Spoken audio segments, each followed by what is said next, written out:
جب سکینہ کو تماچے تھے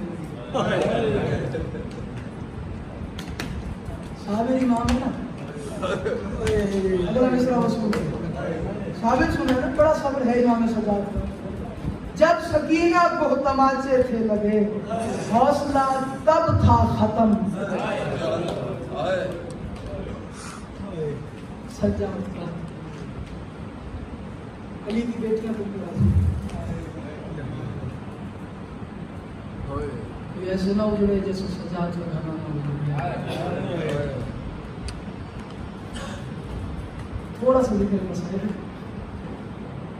کل سے کوشش کرو ایک روایت پڑھنے کی، ہل نہیں مانو، پڑھو نہ پڑھو، آپ سمجھے نہ سمجھے، آج دل ہے کہ اس روایت میں پڑھنا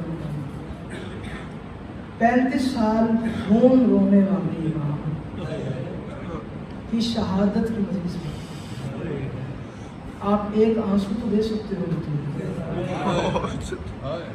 نہیں دے سکتے؟ ایک آنسو تو دے سکتے۔ لوگ کہتے ہیں کہ شیعہ روتے کیوں؟ لوگ کہتے ہیں کہ شیعہ روتے کیوں؟ میں نے کہا تم نے امام سجاد کا سنا نہیں، رو رو کے فرماتے کاش میں اس وقت مر جاتا، میں وہ منظر نہ دیکھتا جب شرابی شراب پینے کے بعد کہتا تھا ان میں سے زینب کون سے؟ امیر ہے بڑا بندہ جس کا ہاتھ کھانا سے نہیں آ سکتا۔ اسے دینا امام سجاد علیہ السلام کا یقیناً وہ 4 سال کی دکھیاری بہن اپنے بھیا سجاد کا فرصت ان سے دینے آئی ہوئی۔ لوگ کہتے ہیں کہ ہم روتے کیوں ہیں؟ علامہ محمد کاظم کفائی ایک بہت معتبر عالم گزرے ہیں، ذکر سجاد کیا کرتے تھے۔ عزت سجاد کا واسطہ دیکھنا میری طرف، اشارہ دیکھنے کی طرف تعلق رکھتا ہے۔ اگر تمہیں بات سمجھ آ جائے کہ شاید میں اسی میں سلام کر دوں، ہائے ضرور کر لینا، جملہ بڑا مشکل ہے۔ ذکر سجاد کیا کرتے تھے، یقین جانیے یہ ظہیر سے پوچھئے گا، کسی سے پوچھئے گا، ہم لوگ یہاں سے اترتے لوگ کہتے ہیں ذاکر روتے نہیں ہیں۔ یقین جانیے محرم میں ایسے دن بھی تھے کہ ہماری گاڑیوں میں ہنسا نہیں جاتا تھا، ہم گاڑی میں روتے جاتے تھے، ہم کو پتھر مل کے نہیں، اگر تم رونے بھی پڑھ تمہیں پڑھنے پڑتے ہو، میں سید ہوں، میں پتھر رکھ کے اگر پڑھ رہا ہوں تو تم ہائے ضرور کر لینا۔ علامہ محمد کاظم کفائی کہتے ہیں ذکر سجاد بہت کرتے تھے۔ ایک بندہ سامنے آیا، انہوں نے کہا آپ نے ہمیشہ ہمیں بتایا کہ سجاد کی پشت پہ تالیاں نہ لگتی تھی، آپ نے ہمیشہ ہمیں بتایا کہ سجاد خون روتے تھے، آپ کچھ تو بتائیں کہ سجاد کی اور مصیبت کیا تھی۔ علامہ کاظم کفائی صاحب نے اپنا امامہ ملک صاحب دعا مانگیے گا، مشکل ترین دعا اپنے ذہن میں رکھنا، قبول نہ ہو تو سیدوں میں مہر کو لگائیے۔ امامہ اتار کے زمین پہ رکھا، کہا وہ میری لائبریری سے وہ فلاں جو کتاب پڑھی ہے وہ کتاب لے آ۔ یہ بندہ بھاگتا ہوا گیا، کتاب اس نے اٹھا کے لے کے آیا۔ علامہ محمد کاظم کفائی کے ہاتھ میں وہ بوسیدہ کتاب آئی۔ تاریخ کہتی ہے اتنی بوسیدہ کتاب تھی کہ ہاتھ لگاتے تھے تو کتاب پھٹنے کو آتی تھی۔ علامہ محمد کاظم کفائی نے یوں کتاب کھولی، کوئی کتاب کا صفحہ اس طرف گیا، کوئی کتاب کا صفحہ اس طرف گیا۔ تو امیر ہے تو بات اب کر، تیری مرضی کی بات ہے۔ جب کتاب کے صفحے بکھرنا شروع ہوئے نا، علامہ محمد کاظم کفائی نے امامہ اتار کے فرمایا بس کچھ ایسی حالت تھی سجاد کی بازار شام میں، گوشت گر گر کے کبھی یہاں اترتا تھا۔ تو میرے بدل میں جائز ہے جو سجاد کا نوکر ہے، بیڑیوں کی طرف سے گوشت ابھی سنا تھا۔ امام زمانہ فرماتے ہیں میرا سلام ہو اور شام کے اس قیدی پہ جس کے جسم کا گوشت زنجیریں کھا گئی۔ آئے کرتے ہیں یار، آنکھوں سے خون، پشت سے خون، ہاتھوں سے خون، توق سے خون۔ حسین گواہ ہے، آپ نے سنا ہے نا، دیکھنا میری طرف، یہ تھی حالت۔ ہر ذاکر ہر مولوی نے یہ جملہ پڑھا ہے، سچ بتاؤ جس کے دادا نے کبھی در خیبر اکھاڑا ہو اس کو یہ توق کا وزن جھکا سکتا ہے؟ عقیدے والے جوان بیٹھے، سچ بتاؤ جھکا سکتا ہے؟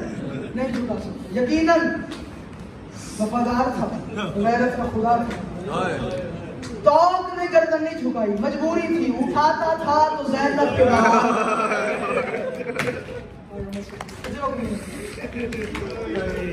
اٹھاتا تھا تو پھوپھیوں کے کھدے ہوئے بازے تھے۔ نعمان بھائی دعا مانگیے گا، عزت سجاد کا واسطہ جتنی پریشانیاں ہیں امام سجاد کی خون روتی آنکھوں کا صدقہ جناب عالی آپ کی پریشانیاں دور فرمائے۔ اگر ہائے کرو تو میں ایک اور جملہ آپ کے حوالے کرتا ہوں۔ توق خالی توق نہیں تھا، تفصیل پڑھنا، مقتل مطہر والوں نہیں تھے، خالی توق نہیں تھا، तौक में मेखें लगी हुई थी।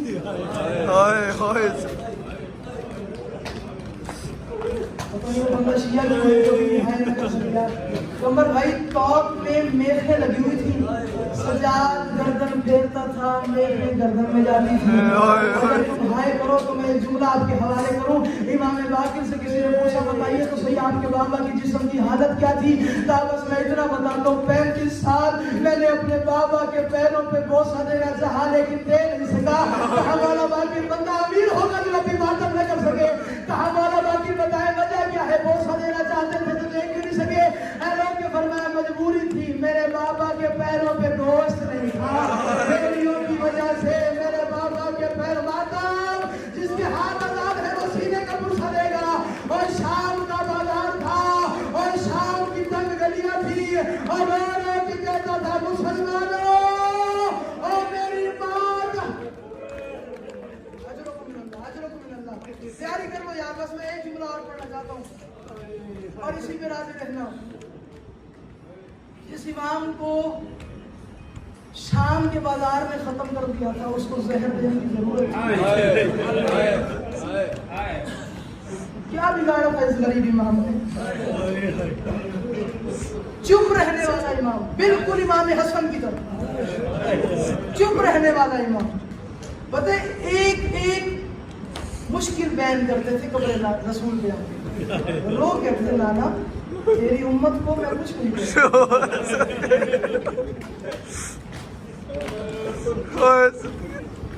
नाना तेरी उम्मत को तो मैंने कुछ कहा ही नहीं। पता नहीं ये बहाने बहाने से सजाद को दुख क्यों देते हैं। रोते थे, खून रोते थे। जब कभी बाजार से गुजरना होता था तारीख कहती कसाब गोश्त पे कपड़ा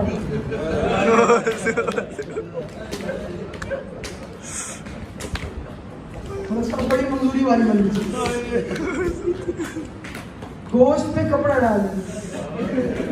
अगर अगला जुमला सुनो तो मैं और निशानी बताऊं। जब सजाद को देखते थे छुरी को कपड़े के नीचे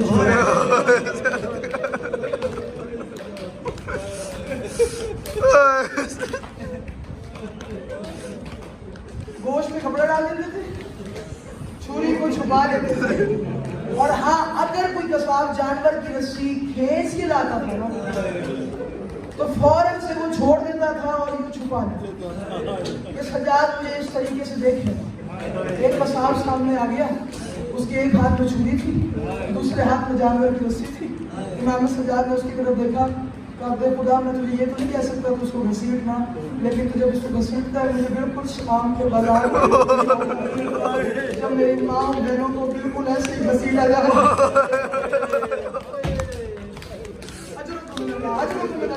अली की बेटियां तुम्हारा पुरसा कबूल फरमाएगा। कर लेना बस ये आखिरी जुमले हैं और इसी में यार जा रहा हूँ। दीदी आपका पुरसा कबूल फरमाए। कितनी मुश्किल तरीन दुआएं हैं, मैं हुक्म दे रहा हूँ सैयद होके दिल में रखना। इमाम सजाद के सदके यकीनन तुम तौहीद वाला अदा करेगा। अगर हाय कर सको तो हाय जरूर कर लेना। रोलो की फरमाया मैं ये तो नहीं कह सकते इसको घसीटना, लेकिन एक बात के जवाब में कुछ सवाल कर सकते हूँ। तो मौला आप इमाम है कुछ भी पूछिए। इमाम ने कहा एक तो ये छुरी इस जानवर की आंखों से हटा, इस जानवर के सामने छुरी ना रख। तो मौला ठीक है आएगा से ले। मौला ने कहा एक सवाल का जवाब है, इसको पानी पिलाया,